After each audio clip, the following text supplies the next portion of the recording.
दूसरा व्यक्ति आत्मा बना। आपकी दो देह है भाई, आपको समझना है इस चीज को। एक शरीर है, एक आत्मा है। हालेलुया। आगे पढ़ेंगे। परंतु पहला आत्मिक न था, पहला आत्मिक नहीं था, स्वाभाविक था। वो स्वाभाविक था। इसके बाद आत्मिक हुआ। इसके बाद आत्मिक हुआ।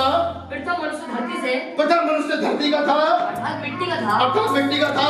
दूसरा मनुष्य स्वर्गीय है। दूसरा मनुष्य स्वर्गीय है, जिसे कोई मिट्टी मार नहीं सकती, कोई आग जला नहीं सकती। नजात मसीह आज भी हमारे बीच में है। ये बाइबल मेरे प्रमाण दे रही है इस चीज का। हम उन्हें दफना के आए। भाई मैं ये पूछना चाहूंगा कि तुमने उन्हें कहां दफनाया है? आपने उन्हें, मैं इस बात का घमंड करता हूं कि हमने उन्हें दफनाया प्रतिज्ञा की भूमि पे, जिस भूमि को हमारे भविष्यवक्ता नबी ने खरीदा, हमने उसी संदेश में उनको दफनाया है। हम विश्वास करते हैं वही पुनरुत्थान होने जा रहा है। हालेलुया। वो भूमि किसी और ने नहीं खरीदी है, वो भूमि हमारे आदम प्रभु यीशु मसीह ने खरीदी है, अपना दाम देके खरीदी है। भाई पौलुस ने उसकी बुनियाद को रखा है। हालेलुया।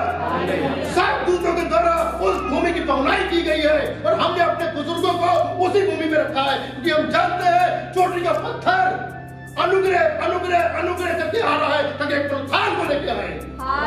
हम अपने प्रियजनों से मिले, हम उसे वैसे ही मिलेंगे जैसे हम पहले मिलते थे। हालेलुया। आगे बढ़ेंगे भाई। जैसे वे मिट्टी का था, जैसे वे मिट्टी का था, वैसे वे भी हैं। वैसे और भी मिट्टी के हैं, मिट्टी के हैं। ये भी मिट्टी के हैं, ये भी मिट्टी के हैं, ये सब मिट्टी के हैं जी। और जैसे वे स्वर्गीय हैं, जैसे वो स्वर्गीय है, वैसे ये भी हैं। वैसे ये भी है स्वर्गीय हैं। जो स्वर्गीय है। थोड़ा ट्रांसलेट अंतर है इसमें, वास्तविकता में ट्रांसलेट ये है इसका, जैसे वो मिट्टी का था और भी मिट्टी के हैं, और जैसे वो स्वर्गीय था और भी स्वर्ग हुए हैं। तुम्हारी और भी बॉडियां हैं, तुम्हारी और भी देह है। जैसे ये मिट्टी के हैं, जैसे ये मिट्टी के हैं, जैसे ये मिट्टी के हैं, तो जैसे वो स्वर्गीय था और भी स्वर्गीय है। भाइयों तुम हो, तो तुम्हें अचरज नहीं हो रहा है, तो तुम्हें बात में घमंड नहीं हो रहा है, तुम मिट्टी का ही नहीं हो, तुम स्वर्गीय हो, तुम स्वर्गीय प्राणी हो, तुम परमेश्वर के पुत्र हो, तुम परमेश्वर की पुत्रियां। आगे बढ़िए जी। और जैसे हमने उसका रूप धारण किया, जैसे हमने उसका रूप धारण किया, जो मिट्टी का था, जो मिट्टी का था, वैसे ही उस स्वर्गीय का रूप भी धारण, वैसे ही स्वर्गीय रूप भी धारण करेंगे। हालेलुया।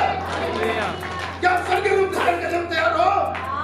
यही तो वो रूप है जो परमेश्वर तुम्हारा देखता है, जिसमें वो कोई पाप नहीं देखता है, जिसमें कोई झुर्री नहीं देखता है, जिसमें कोई बीमारी नहीं देखता है। वो कहता तुम मेरे स्वरूप में हो, मेरी समानता में हो, तुम मेरा एक भाग हो, तुम मेरी हड्डी की मेरी हड्डी, मेरे मांस में की मांस और मेरी आत्मा में की आत्मा। हालेलुया। हालेलुया।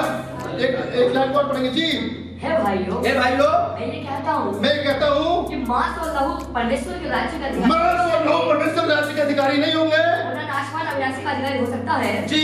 देखो तुमसे भेद की बात कहता हूँ, मैं तुमसे भेद की बात कहता हूँ। हम सब नहीं सोएंगे, हम सब नहीं सोएंगे, हम सब बदल जाएंगे। हम वो लोग हैं जो बदलने की स्थिति में खड़े हैं। और ये क्षण भर में, ये क्षण भर में होगा। मतलब मारते ही अंतिम दूरी फूटते ही होगा। आप अगर नजात मसीह को वापस जिंदा करना चाहते हो, वहां जाकर के आपको बदलना होगा। पहले आपको बदलना होगा अपने शारीरिक कामों से, अपने गुनाहों से, हर चीज से, तब आपकी स्वर्गीय देह आपको पकड़ लेगी। आप खुद तुरी फूकोगे, तुरी आपको फूकनी है। पुनरुत्थान की तुरी के दूत आप हो। हालेलुया। तुरी आपको फूकनी है। आप अपने प्रियजनों को वापस लेकर के आओगे, जैसे यीशु का प्रियजन कौन था? लाजर था, और यीशु कब्र पे जाके खड़ा हुआ। जब वो रो रहा था एक मनुष्य था, लेकिन जब लाजर को जिंदा कर रहा था तो वो परमेश्वर था। हालेलुया। ये कमाल करोगे। हालेलुया जी। इसके 41 में 42 में और पढ़ेंगे जी। 31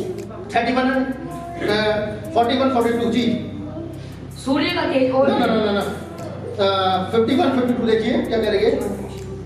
देखो मैं तुमसे भेद की बात कहता हूँ, आमेन। हम सब नहीं सोएंगे जी, और तुम सब बदल जाएंगे। आमेन। और ये क्षण भर में पलक मारते ही, बस मैं अंतिम आयत पढ़ रहा हूँ, उसके बाद समाप्त करूंगा। भाई सुनील को स्क्रीन पर लेके आना चाहूंगा। हालेलुया। आमेन जी। वहां पे ये है, थोड़ा सा मैं वो हो रहा हूँ, इसके आगे होगा सर 53 या 54 हो गया है, 53 या 54, क्योंकि अवश्य है जी। आमेन। क्योंकि अवश्य है कि ये नाशवान दे अवश्य है कि ये नाशवान दे अविनाश को पहन ले अविनाश को पहन ले और ये मरणहार दे अमरता को पहन ले। और जब ये नाशवान अविनाश को पहन लेगा जब ये नाशवान अविनाश को पहन लेगा और ये मरणहार अमरता को जब ये पहन लेगा मरणहार अमरता को पहन लेगी तब वे वचन जो लिखा है तब वो वचन जो लिखा है पूरा हो जाएगा। कौन सा वचन पढ़िए? जैन मृत्यु को निगल लिया जय ने मृत्यु को निगल लिया। यही मेन प्रोत्थान है, यही वो मूल कहानी है कि आदम को मरने के लिए नहीं बनाया गया था। ये केवल शैतान को धोखा देने के लिए एक कहानी खुदा ने रची थी कि शैतान सोचा मैंने इन्हें मार दिया है, लेकिन वो मरे नहीं। उस झूठ को काट के अय्यूब के दिमाग में यही तो बात थी। पेड़ मर जाता है तो वापस आता है, लेकिन जब मनुष्य मर जाता है तो क्या होता है? हालेलुया। जब मनुष्य मर जाता है तो वो भी वापस आएगा, हालेलुया, क्योंकि उसकी एक स्वर्गीय देह रखी गई है। ये तो केवल शैतान को धोखा देने के लिए रखी गई है। हालेलुया। तुम्हें उस काम में करना है, तुम्हें वहां पहुंचना है। क्या आनंदित है मेरी बात से? मैं इस को वापस लाना चाहूंगा। मैं प्रचार करने नहीं, गवाही देने के लिए आया था, वो अपने हृदय से मैंने आपको दिया। हालेलुया। आप सबको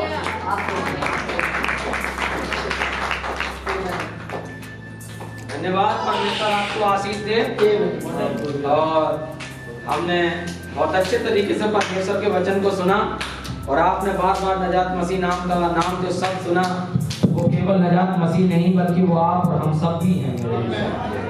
उन्होंने इस बात को सराहना करते हुए प्रचार किया और हम मरेंगे नहीं बल्कि क्या है, हम सो जाते हैं और आसमानों में हम परमेश्वर से मिलेंगे। हालेलुया। तो मेरे साथियों, अभी उनका एक और मैसेज है और हमारे पास समय ओवर हो चुका है और आप लोगों को भी सब प्रार्थना में जाना है वहां पर। और भाई के द्वारा एक मैसेज है, तो मैं अभिषेक को बुलाना चाहता हूं, आ जाइए और हम एक बार ताली बजाएंगे साहब भाई के।